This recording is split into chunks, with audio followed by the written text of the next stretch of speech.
안녕하세요. 2월 16일 목요일 아침입니다. 말씀과 함께 새롭게 오는 소망의 아침을 시작하겠습니다. 어느 무명인은 우리가 구원받은 것은 전적인 하나님의 은혜이다. 그 은혜로 받은 구원을 삶으로 증명하며 전해야 한다라고 이야기합니다. 누가복음 16장 19절로 31절까지 말씀을 본문으로 하여 하나님 나라 백성으로 이끄는 성경, 하늘 백성의 재물 사용이라고 하는 주제로 함께 은혜를 나누기를 원합니다.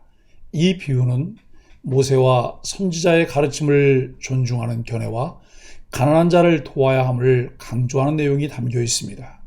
가난한 자를 돌보도록 명하는 율법을 무시하는 자는 그렇게 가르치는 예수님의 가르침도 무시한다는 것이 지적됩니다.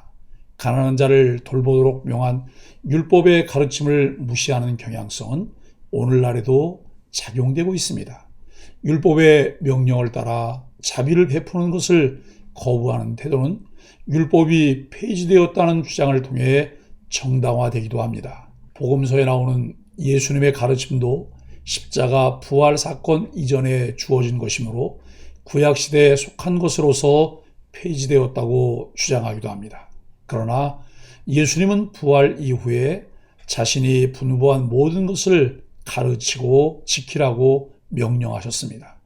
또한 신약 서신서들은 예수님의 가르침을 거부하지 않고 그대로 따르며 적용하기를 권고합니다. 율법과 예수님의 가르침을 거역하는 삶을 신학적으로 정당화하는 행위는 하나님 앞에 가증한 바리새적 위선일 뿐입니다.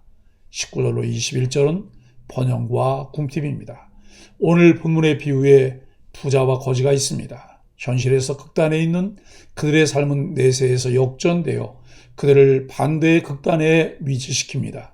왜 이런 극단적 역전이 발생했을까요? 문제는 지옥에 떨어진 부자에게 있었고 그는 삶의 의미를 모른 채 그저 즐기는 것으로 삶을 허비했기 때문입니다. 한 부자가 있습니다. 그는 좋은 옷을 입고 호화롭게 생활하며 충분히 낭비에 의도치 않게 잉여물이 대문을 넘어 가난한 자들에게 흘러가는 삶을 삽니다. 이 모습이 그 삶의 전부였습니다. 특별히 여기서 그가 한 행동과 성취는 없습니다. 그의 삶은 사치와 낭비였습니다. 이렇듯 삶의 다른 부분이 있어야 함을 깨닫지 못하면 인생을 즐기던 어느 순간 죽음을 맞이해 그 대가를 치릅니다. 한 거지가 있습니다. 그의 이름은 나사로입니다. 그 삶의 모든 부분은 비참했습니다. 그는 부자의 집 대문 앞에 버려졌습니다. 개가 와서 그의 상처를 핥았지만 그는 들개를 이길 힘조차 없었습니다. 누구보다 도움과 위로가 필요한 사람이었지만 누구도 그를 돌보지 않았습니다. 그가 기댈 수 있는 곳은 부자의 대문이었습니다. 부자의 대문은 부자의 선의가 아니라 어쩔 수 없이 다 담지 못해 넘쳐 흘러나오는 것이 있는, 그래서 나사로가 자신의 피로를 채울 수 있는 유일한 곳이었습니다.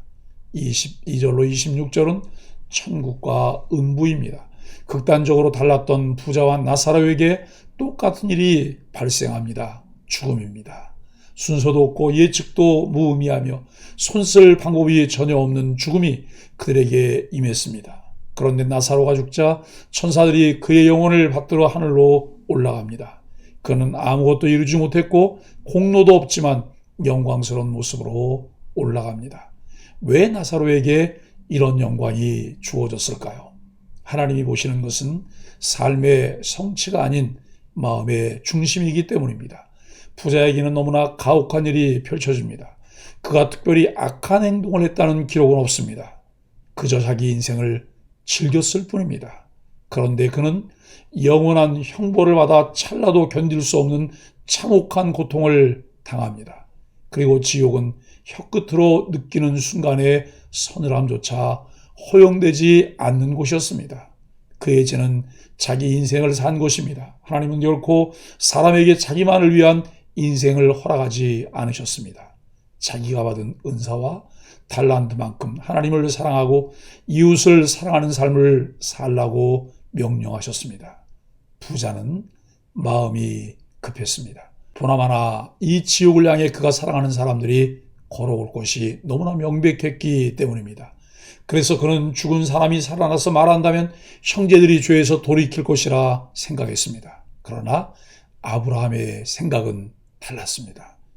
27절로 31절은 모세와 선지자들이 있으니 그들은 지금도 충분히 말씀과 경고를 듣고 있다고 합니다. 그리고 그 말씀을 듣고 많은 사람이 하나님의 뜻을 따라 살고 있습니다. 부자는 눈에 보이는 엄청난 사건이 벌어지면 사람들이 귀와 마음을 열어 변화될 것이라 생각했습니다. 하지만 사람을 바꾸는 것은 기적이나 사건이 아닙니다. 귀에 들리는 말씀이고 그 말씀에 순종하는 마음입니다. 사랑하는 소망의 가족 여러분, 우리가 가장 조심해야 할 세상의 모토가 있습니다. 인생을 즐기라는 말입니다. 물론 우리는 먹고 마시며 쉬고 누릴 수 있습니다. 하지만 그것이 인생의 목표가 되고 정작 우리가 추구해야 할 목표가 방기된다면 그 책임은 오늘 본문에 나온 것과 같은 영원한 형벌이 됩니다. 오늘 비유는 부자는 구원받지 못한다라고 가르치지 않습니다. 다만 번영을 독식하는 것은 하늘 백성의 재물 사용 방법이 아닌 것을 경고합니다. 이 부자는 부귀영화를 누리면서도 대문 앞에 쓰러진 거지에게는 관심조차 갖지 않았습니다. 그럼에도 자신은 아브라함의 자손임으로 죽어서도 당연히 천국에 갈 것이라 생각했을 것입니다. 주님이 허락해 주신 환경과 재물은 청지기인 우리에게 맡겨졌을 뿐이라는 것을 기억해야 합니다. 성경은 우리로 구원받은 하나님의 백성이라는 것을 알게 할 뿐 아니라 하늘 백성으로 어떻게 살아야 하는지를 가르쳐주고 있습니다. 성경을 읽고 듣고 묵상하며 그 말씀을 따라 살아가는 소망의 가족들이 되기를 예수 그리스도 이름으로 간절히 축복합니다.